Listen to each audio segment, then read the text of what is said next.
ada yang berbeda dari gerobak jualan milik Praptining. Robot kecil yang membantu Praptining berjualan telur dadar mini menarik perhatian yang melihatnya. Robotnya kenapa?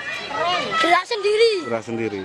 Robot yang diberi nama Egg-Filling Robot ini merupakan karya seorang pemuda lulusan sebuah SMK negeri di Purworejo, Jawa Tengah.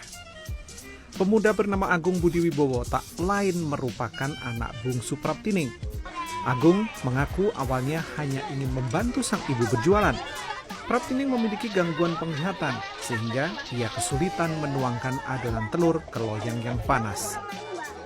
Awal pertama saya bilang, Bu mau tak buatin gitu, ya beliau mendukung. Oh ya udah silakan dibuat, tapi ibu nggak bisa memberi dana dulu gitu. Akhirnya saya nabung dulu lah, akhirnya bisa terrealisasi kemarin.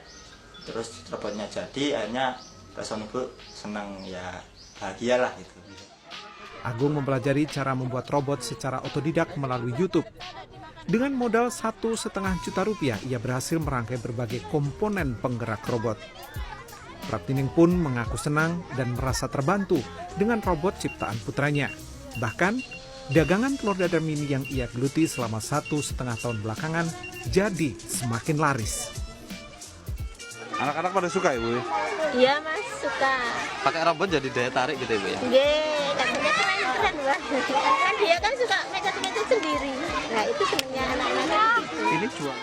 Praptining biasa menjajakan dagangannya di salah satu madrasah ibtidaiyah di daerahnya.